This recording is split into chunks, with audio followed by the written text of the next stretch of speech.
Hello and welcome back to the Scale Modelling Cafe, and welcome to part one of the new project on the channel, which is this thing. It is the Hobby Boss 1/48 scale, oh, bit of shine there, sorry, AN-2 Colt, or AN-2/AN-2CX Colt. Quite a big box because it's quite a big aeroplane. Right, normally with a part one of a project, I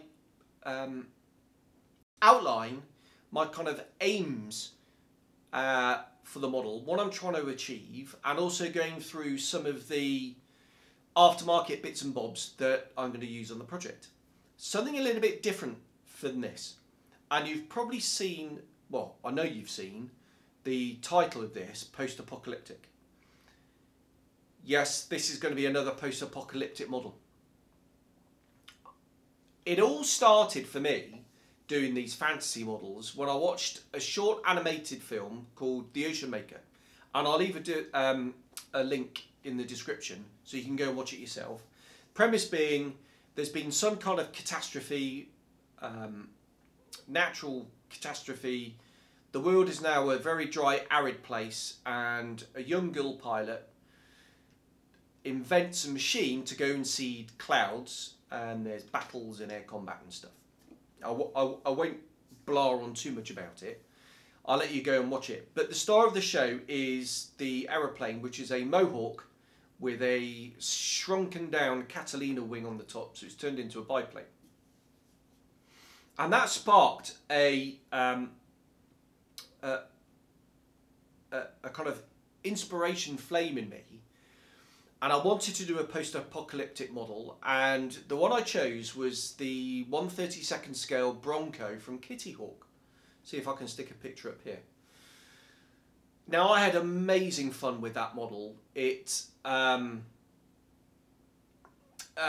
kind of creative juices just flowed. I had a rough idea in my head what I wanted to achieve, but no real plan as such, and it really was kind of made on the hoof as I went along. And then all the other post-apocalyptic models, including this one, have been the same. So a rough idea, gather a load of bits, and then just start and see where the journey takes me.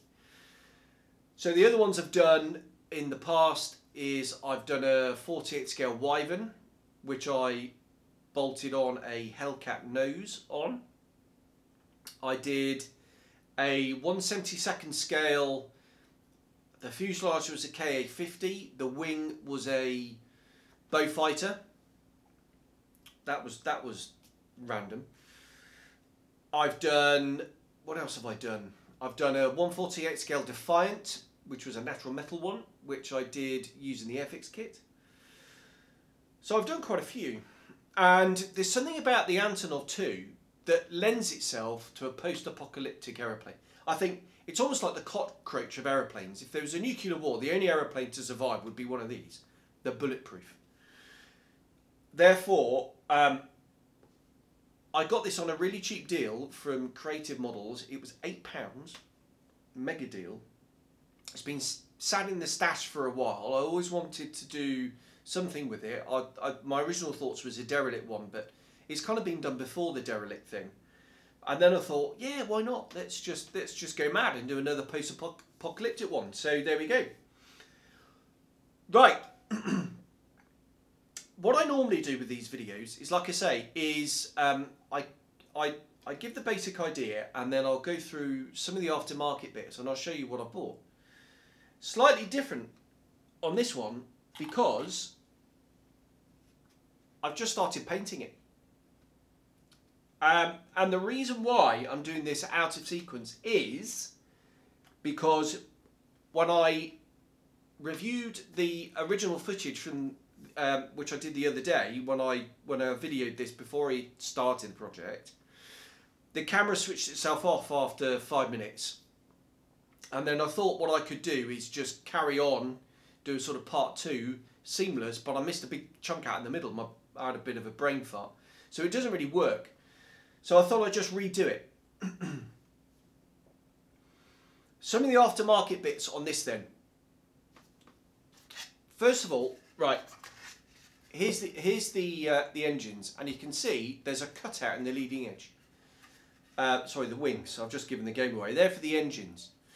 I've got 2 brass-in Napier Sabre engines for the Tempest. So, and they're all done and built. But I want this to be a tri-motor. So I've got a Pratt & Whitney 2800, which I'm going to shove on the front. I could have done it in the cowling and then cut some of the, you know, the cowlings away to expose all the detail. But actually, in hindsight, I thought, no, what I'll do is I'll mount it on the front because I need to rebalance the C of G. In the aft end, I've cut out 2 waist gunner positions. All the interior is completely scratch built. The guns on that are, on one side is Edward Brassin, again the twin 30 cal guns for an SBD 5 Dauntless, and on the other side there's 40mm grenade launcher gun thing from a 1/48 scale Tamiya Humvee, and there's an awful lot of Humvee bits that are going in this model, not least the suspension, plus a whole load of Albion Alloys tubing to make that work, and I've used loads of bits and pieces from that model, but not the wheels. The wheels are def model weighted wheels for that exact kit, so they are for the Humvee. Right, what else have I done? In the cockpit, up the front, the seats are air-res seats for a Mohawk. The instrument panel is from a... I actually got sent, by mistake, a Red Fox Studios B1B Lancer set, which actually was very fortuitous because I managed to chop that up and use it all the way through the model. So I completely did a jigsaw puzzle and fit as many bits as I could on the instrument panel, but there's bits on the center console, the overhead panel up there in between the seats, loads of bits down the back. I've done a kind of navigator Wizzo type station down the back, and even the waist gunners have got some bits and bobs from that as well. Loads of scratch built detail in the cockpit, levers and all sorts of greebly bits and bobs going on there. Moving aft then into the main cabin, I've redone all the interior, the ribs and the formers and all that kind of stuff. That's all been done. I've scratch built the gunner seat for the turret. I've done, there's all sorts of resin error bonus sets, bottles and canisters and that kind of thing in there with a whole load of wiring.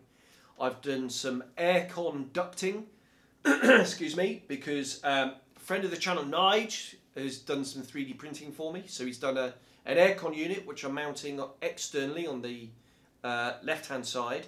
He's also done the very rear bulkhead, because the bulkhead in the kit, I've opened that out.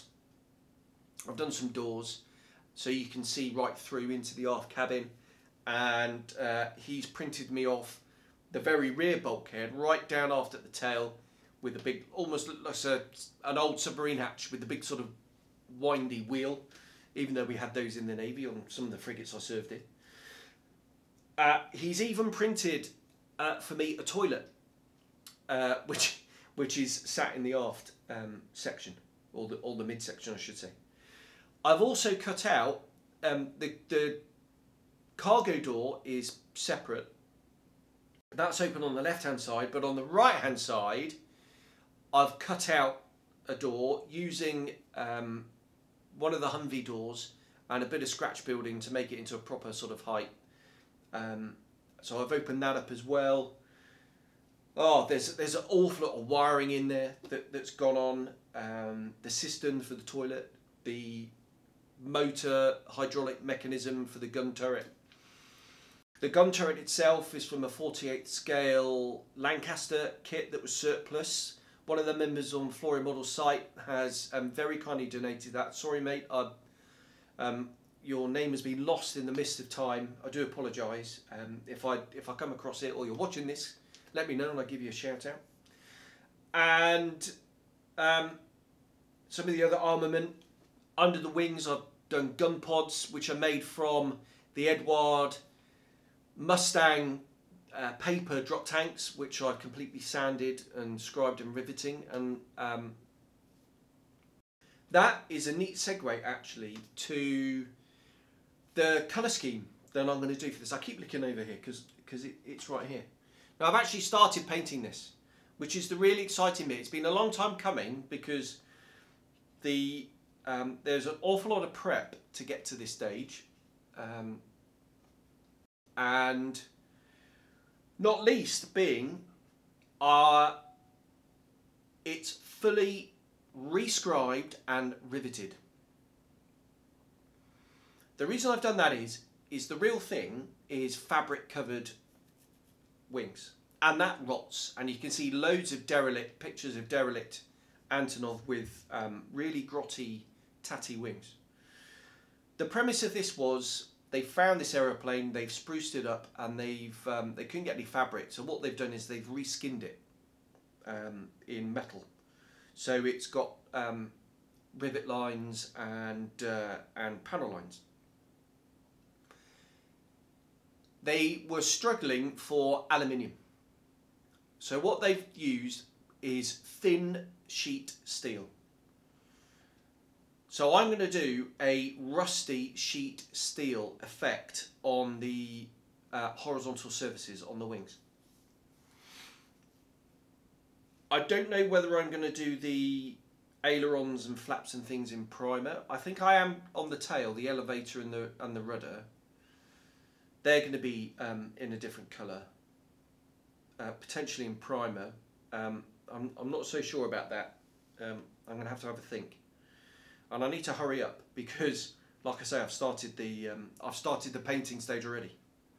The fuselage though is going to be in primer red, and the reason for that is I'm a big fan of Adam Wilder's work and his sort of abandoned prototypes.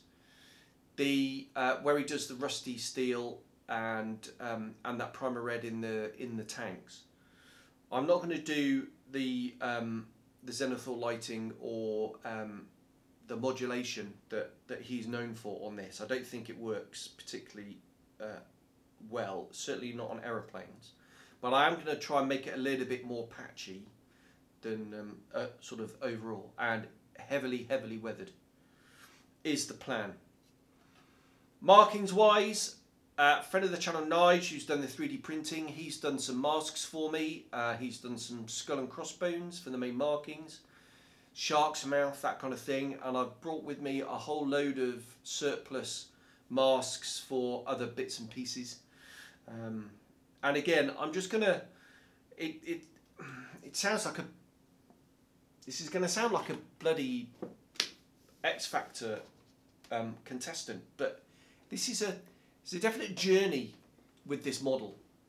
With all my post-apocalyptic models that I've done, I've had a rough idea in my head, not an exact idea, and I just go for it. And as I start going along, the imagination juices are flowing, and I'll add bits and I'll change my mind and rip bits out and redo things, and again, it sounds a bit poncy to say, but the project kind of grows organically, and I always get to where I want to be, and I'm always pleased at the end where I've got to. I'm extremely happy with the interior and the cockpit so far, and I'm really looking forward to getting my teeth into the painting. It really is the best bit for me. Really excited to do that.